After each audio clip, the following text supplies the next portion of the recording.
Furners Green is a hamlet in the civil parish of Danehill in East Sussex, England. Geography: Furners Green lies on the Greenwich meridian, about 9 miles northwest of Uckfield and approximately 7 miles to the east of Haywards Heath on the southern edge of Ashdown Forest. Geology: lime kilns at Anwood Farm are shown on the 1875 Ordnance Survey map. Lime wood have been used locally to improve the heavy, clay-rich Wealden soil in the mixing of mortar for construction, and was also used in Sussex for plasterwork and whitewashing. There is no evidence of limestone outcropping in this area, but Sussex does have small workable outcrops of Sussex marble, or Winklestone, and so it is likely that chalk was imported to this location from the chalk workings of the South Downs. The abundance of local timber in the nearby Anwood and Muscateswood would have been invaluable for lime manufacture history. In William Gardner's 1795 map of Sussex, which was to some part based on the findings of an earlier survey by himself and Thomas Yeakel, it is interesting to note that Furners Green is referred to as Turner's Green. A later anomaly can be found in the 1879 recollections of Thomas Chatfield, a longtime resident of the area,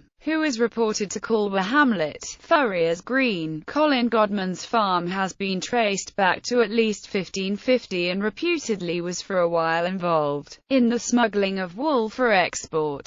It, and other substantial properties are clearly marked on the 1875 Ordnance Survey map. John Baker Holroyd is noted as owning the property in 1768, records the iron industry. The iron workings at Sheffield Mill are reported in detail by John Shreve, Master of Works during the reigns of Henry VIII and Edward VI.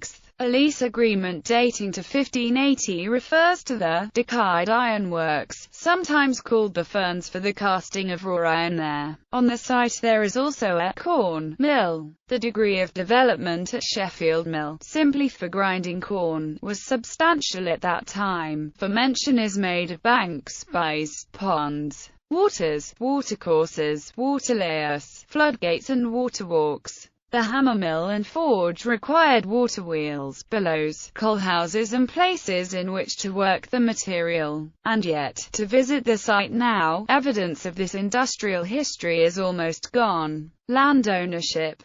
Before selling of properties in the early to mid-20th century, many of the properties in Furners Green were part of the Sheffield Park or Danehurst estates.